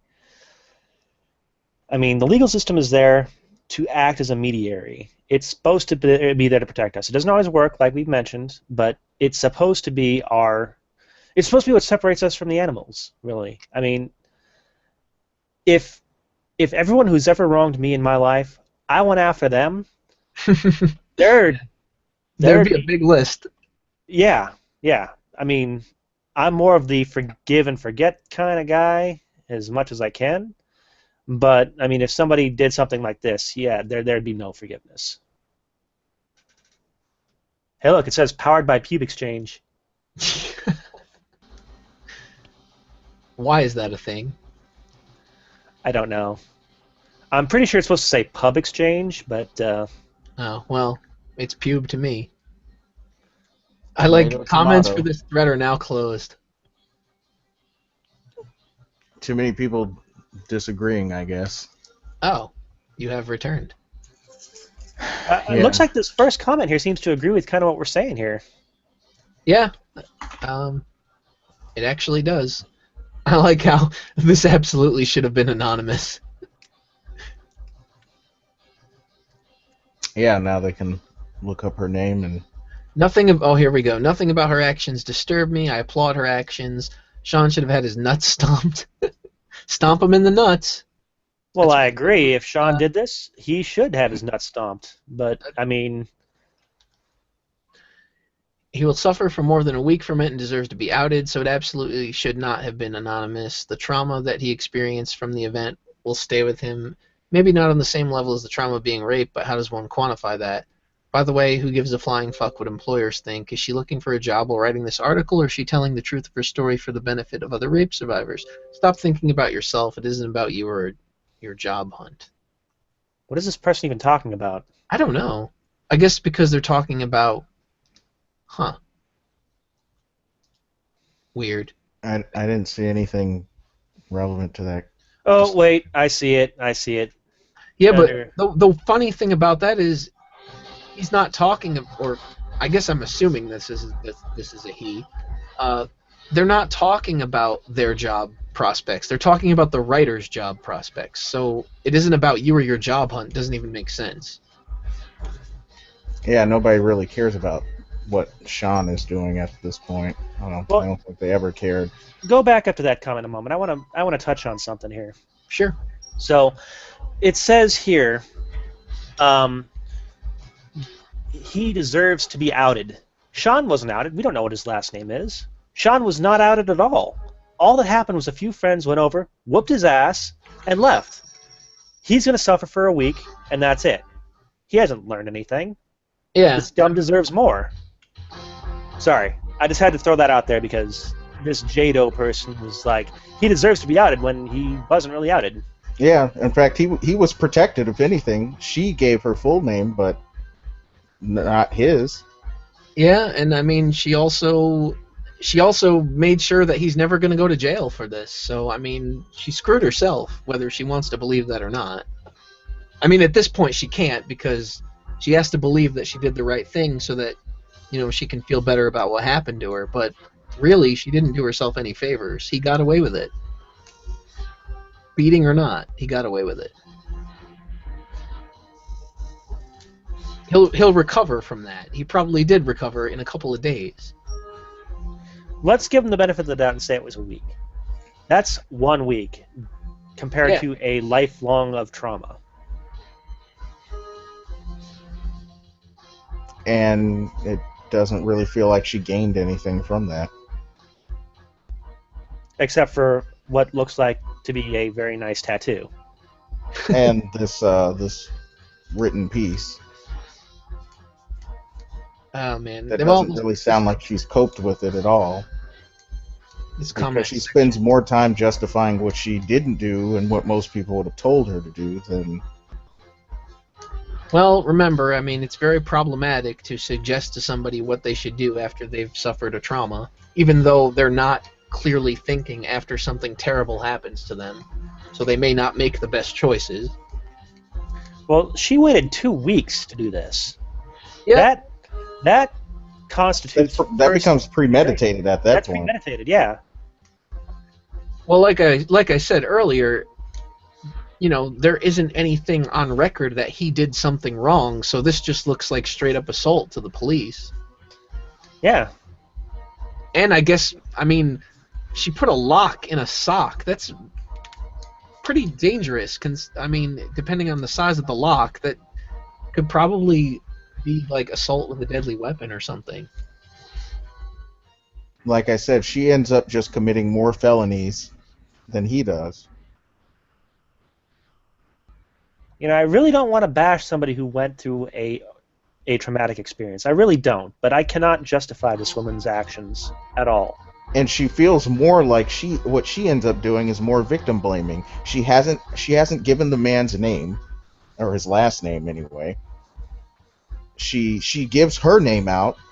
She then believes the whole thing that, oh, this is my fault because I invited him to my house and I shouldn't have done that, by linking to that article. Oh, that it's an invitation to rape. She's blaming herself as the victim. I think you stepped out for this part, but one of these links here where she's talking about getting the condom pulled out of her, the line that says "inside me in search of my tampon" links to a post on this website that is, "My gynecologist found a ball of cat hair in my vagina," and I was trying to figure out how that relates to this in any way, shape, or form, other than finding foreign objects inside a vagina. But, I mean, a condom and a tampon technically do go in there at some point.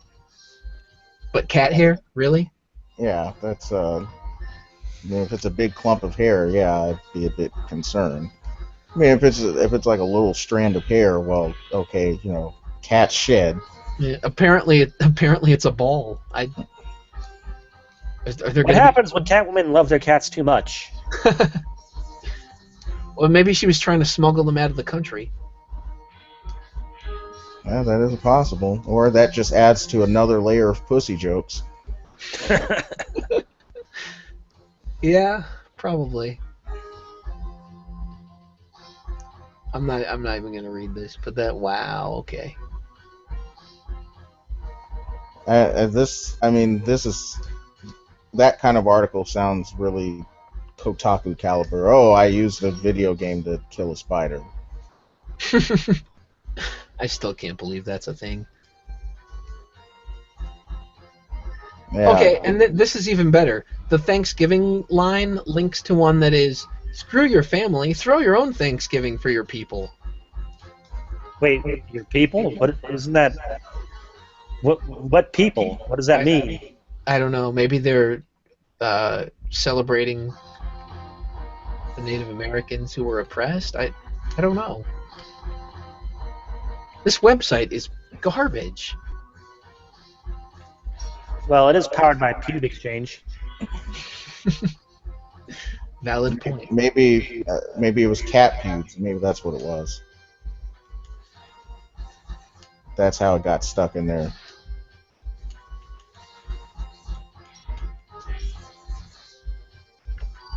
I feel like there was one more thing that I wanted to possibly check out what the link led to, but I don't remember what it was.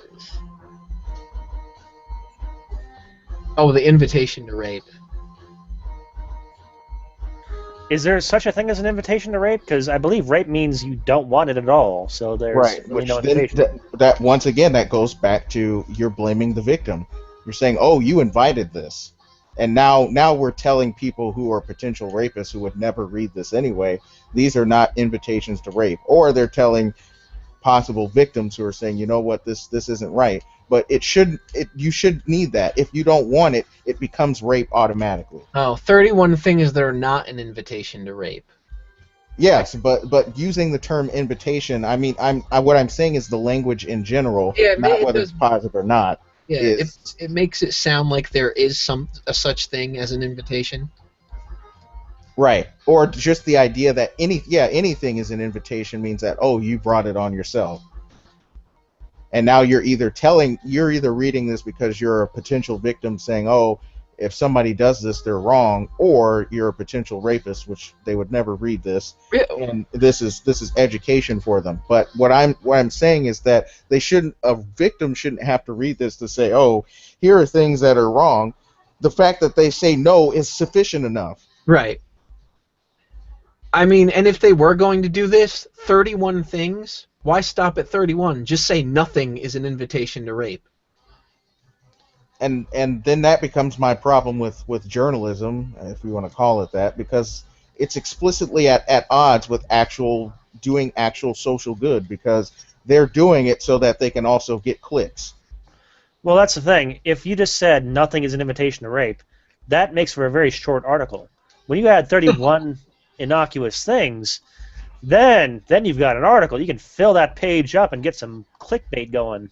Well, that is true. But, well, I mean, true in the sense of I think that means they're lacking creativity.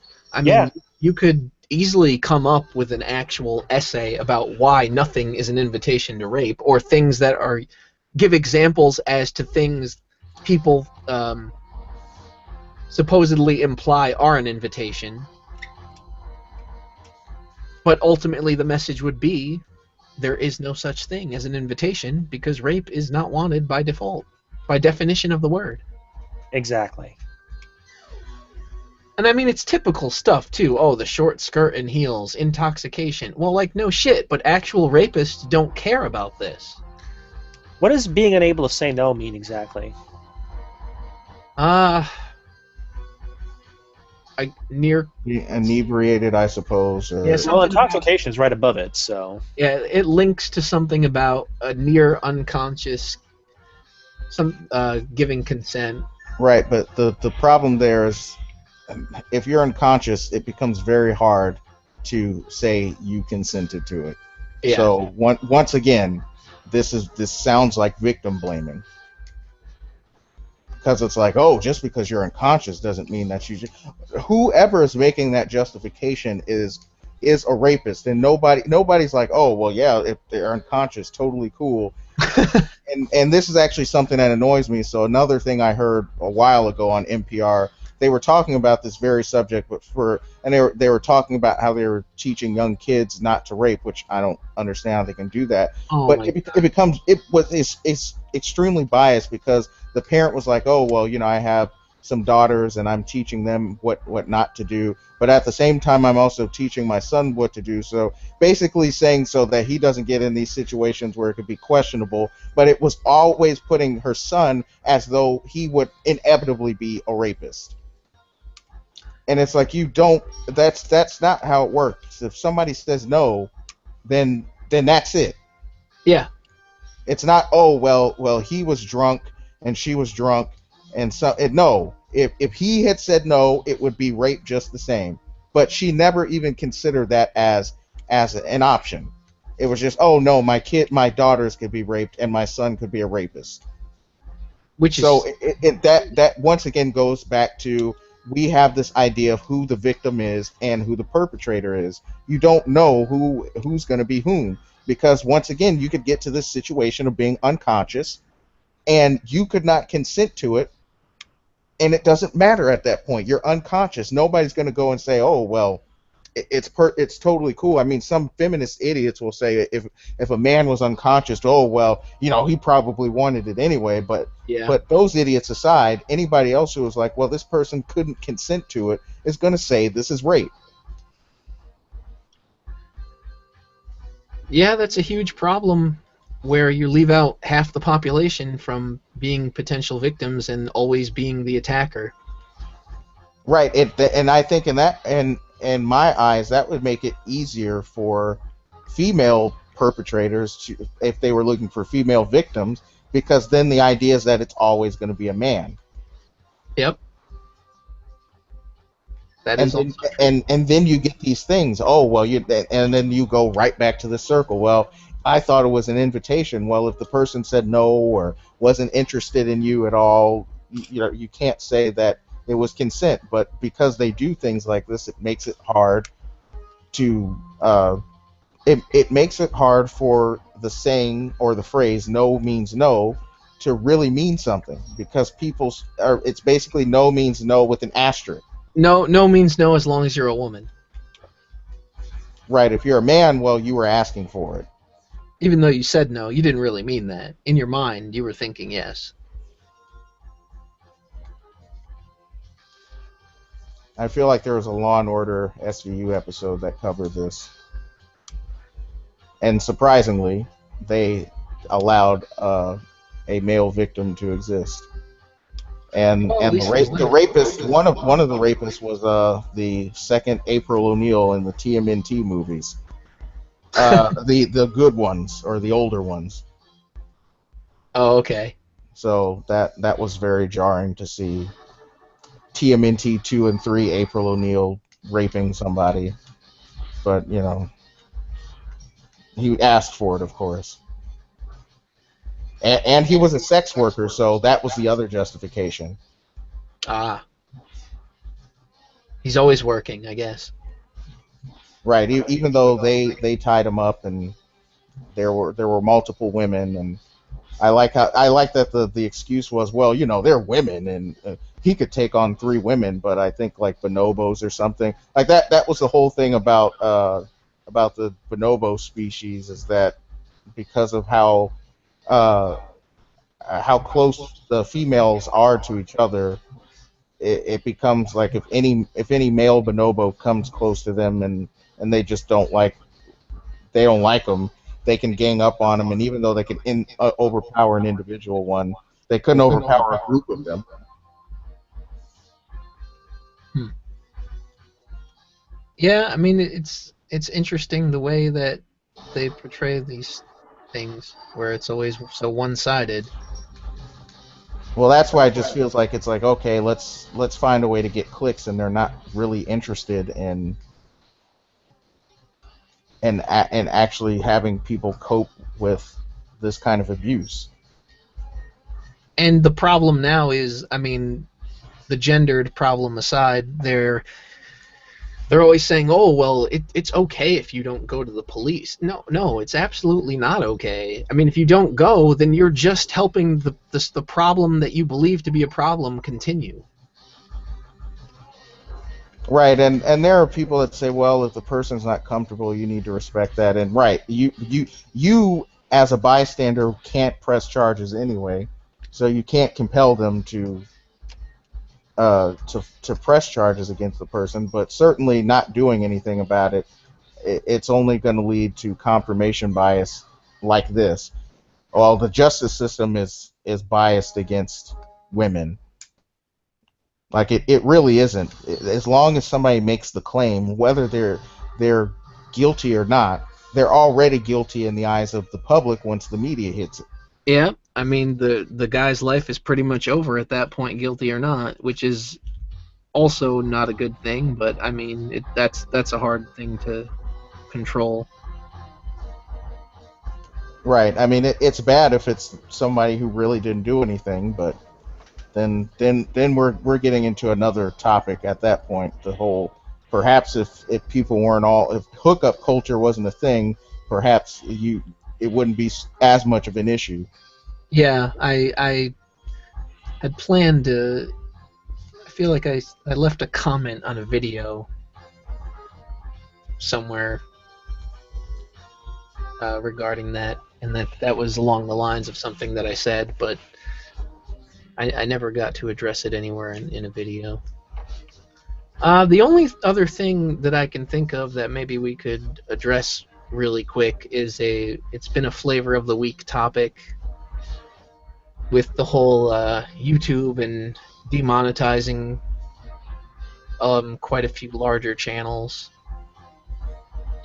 where a lot of people have been treating this these policies as new. I see a lot of misinformation going around when, in fact, they have been around I want to say at least sometime in 2014 because I remember that I got hit for it by the policy when I did a response to that "My Family Raped Me" video. And that's still, they gave me the chance to appeal it, but every time I appeal it, sometimes it gets remonetized and then it always gets taken back eventually. And then the other one happened to me earlier this year, and that was just when I talked a little bit about depression and suicide.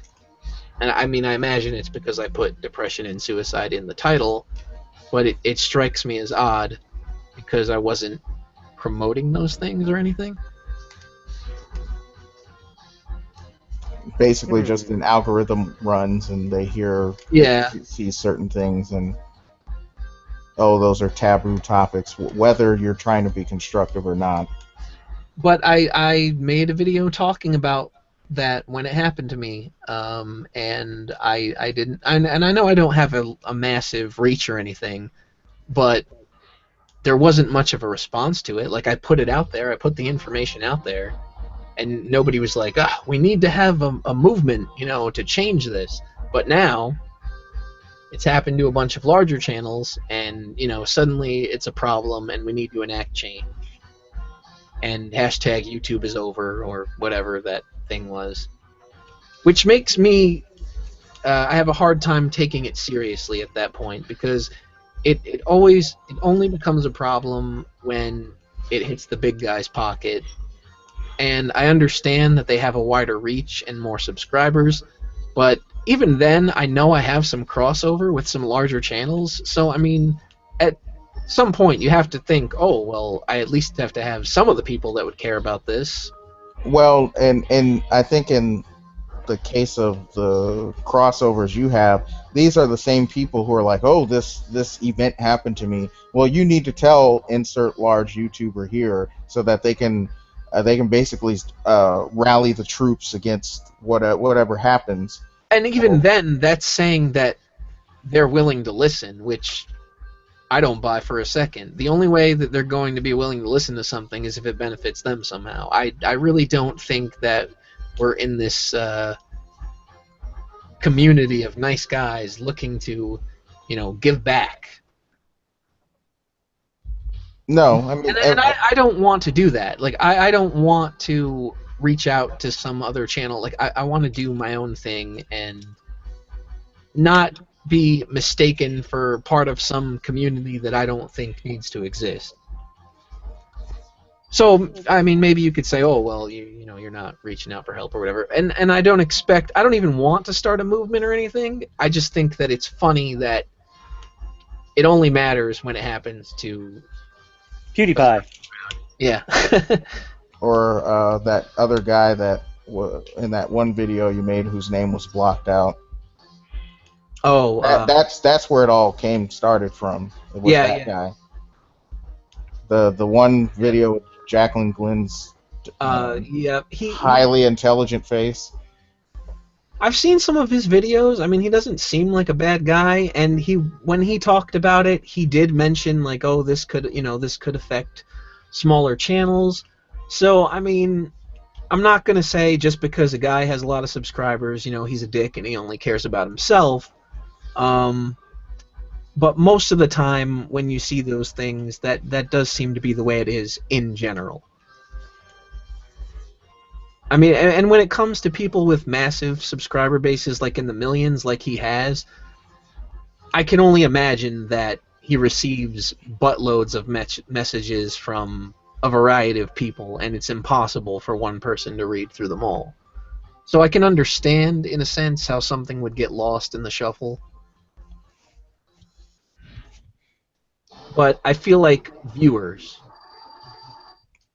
At the same time, that doesn't stop the people who are like, oh, you need to go bring this to Sargon, because invariably what happens is that it may not be that specific situation, but in some situation they will do that, and then all of a sudden, oh, it's time to throw up a stream with 20 irrelevant people talking about this topic that doesn't really affect them and isn't really that serious of an issue, but because it happened to one person that they kind of know and talk to on Twitter, it's now in a serious epidemic plaguing mankind.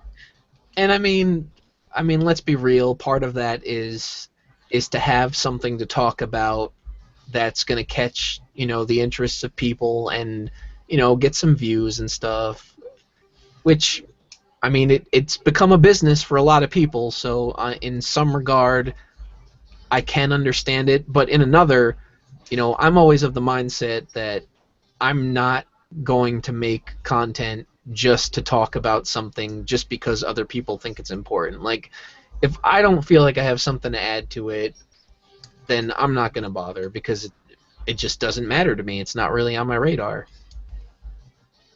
And I've had a couple of people, request certain things, but it's just not something that's been of interest to me, so I can't do it. It just doesn't matter. It would come off as disingenuous.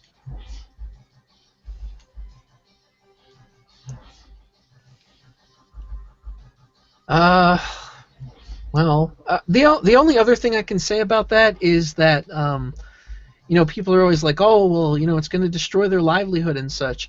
And on one hand, I get that because you have people that argue, well, oh, they could just go and get a real job and stuff. And all right, that is true. They could go get another job, but you're talking about people mostly that found something they want to do that they really enjoy doing, and it's not just as easy as saying, oh, pick up and move on. But at the same time, I feel like they do have to take some personal responsibility and realize they are doing this within a private company that's allowing them the platform, so they have to be prepared for changes that could affect their livelihood.